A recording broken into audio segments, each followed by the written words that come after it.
Yesterday, when I heard the news that Chuck Schumer was going to vote with the Republicans, the MAGA Republicans, on a continuing resolution, I had to take a deep breath, gather myself, because I had a whole lot of vitriolic cuss words in my brain that did not come out. You know that things are bad when Trump is praising you as a Democrat. You know that the timeline that we're on is not the right one. I really thought that they were going to get on the one band, one sound playbook, but obviously not. Politico is titling it Schumer Shutdown Surrender, and it is definitely putting people into a rage. We should have been able to stop them if the Democrats would have just stayed on one page. All right, let's get into some of this article. The Democratic base wants a fight. Chuck Schumer won't give it to him. The Senate Minority Leader on Thursday backed away from the shutdown confrontation that many liberal voters and activist leaders have been pushing for, arguing that closing the government would only empower Trump and Elon Musk in their bureaucracy slashing campaign. That decision sent shockwaves through the left and had many in their ranks seething at a top party leader who has sought to win them over in recent years. Ezra Levine, the co-executive director of the liberal grassroots organization Indivisible, quickly dubbed it the Schumer surrender. Okay, so Politico didn't do that. This person, Ezra, did. I guess we'll find out to what extent Schumer is leading the party into irrelevance, he said in an interview, adding that his decision tells me maybe he's lost a step. The news that the top Senate Democrat would be backing down dejected scores of House members who were gathered at a resort about 25 miles outside of Washington for the Democratic Caucus annual policy retreat.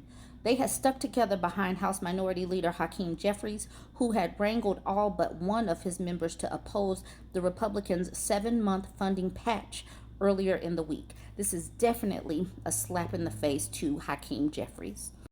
Extremely disappointed, Representative Jim McGovern, Democrat from Massachusetts, said after he heard the news, it gives them the ability, Elon Musk the ability, to go through and continue to do he's doing. And further outside Washington, longtime party activists and high-dollar donors fumed about Schumer. He sucks. Very succinct. I like that. He sucks.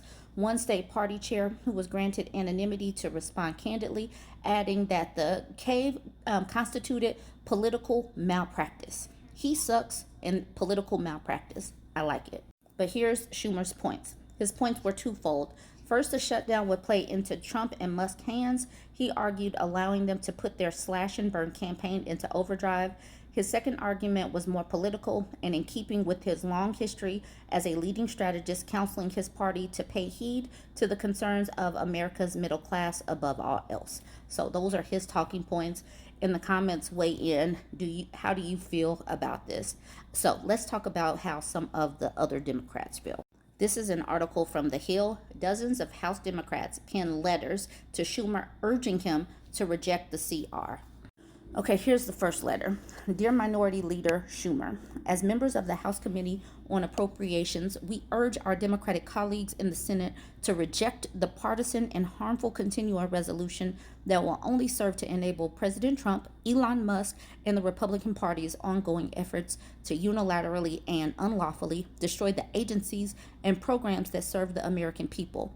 The American people are outraged as they witness the shocking and appalling consequences of the Trump administration's actions across the country, and they do not share the administration's viewpoint that Elon Musk and President Trump have the ability to steal funds appropriated by Congress in law, dismantle agencies created by Congress, and fire civil servants without cause. This bill does nothing to drive down the cost of living and fails to recognize the struggles of American families and businesses. House Republicans openly admitted in interviews and on social media that they supported this continuing resolution because they expect President Trump to break the law and to continue his pillaging of our government. 212 House Democrats voted against this continuing resolution for the exact same reason. We cannot acquiesce to Republicans' lawless destruction of our government, and we cannot forfeit Congress's constitutional authority to dictate federal spending. Article 1 of the United States Constitution is clear. Appropriations, or the power of the purse, is exclusively the prerogative of Congress. The Supreme Court, the Department of Justice, and the Government Accountability Office have reiterated and affirmed that this fact throughout our nation's history. But the Trump administration has explicitly, by their own admission, chosen to break the law and undermine the Constitution because they believe the executive has the sole authority to dictate federal spending.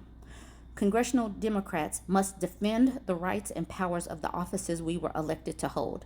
Congressional Democrats must fight for our constituents and for American people against a White House that sees itself as above the law. We urge Senate Democrats to stand with House Democrats and with the American people, reject this continuing resolution, and force the House and Senate Republicans back to the negotiating table so we can pass full-year funding bills that shield our investments in the American people from the Trump administration. So that is letter one. They're really trying to, they want to make it one band, one sound, but Schumer is saying, I'm going to get on board with the Republican, and it's so defeatist, and I am actually enraged by this. Here's the second letter. As members of the House Democratic Caucus, we write to express our strong opposition to the passage of a partisan continuing resolution that potentially legitimizes President Trump and the Republican Party's dismantling of government. The Republican leadership has deliberately cut Democrats out of the process, and we must not give in to Republican hostage-taking of our vulnerable seniors, veterans, and working-class families to advance their destructive funding bill. If Republicans in Congress want to pass this bill, they should do so with their own votes. However, since they cannot, Republicans must work with Democrats to pass a clean 30-day continuing resolution and continue negotiating full FY 25 appropriation, or fiscal year 25 appropriations. Republicans have made clear that their primary objective is to continue illegally shuttering critical government functions while weaponizing the appropriations process to advance extreme partisan policies and completely disregarding the needs of the American people. Republicans have continually refused to negotiate in good faith and reject bipartisan compromise while catering to President Trump and Elon Musk's extreme agenda to dismantle the federal government from within. The American people sent Democrats to Congress to fight against Republican dysfunction and chaos. Instead of capitulating to their obstruction, we must fight for a regular fiscal year 25 appropriations measure that reflects our nation's values to provide uninterrupted access to life-saving government services. We urge you to reject the partisan continuing resolution coming before the Senate and stand with the American people in opposing the draconian Republican cuts. All parties must come back to the negotiating table and work across party lines to keep the government open in a responsible way. So the first letter, I think, was signed by like 14 people. This one was signed by 66 people, I believe. No Democrat should ever want to get to the point where Donald Trump is in your corner and writing about you favorably on Truth Social. You all join the conversation. Let me know what you think about this one. Don't forget to like, comment, and share.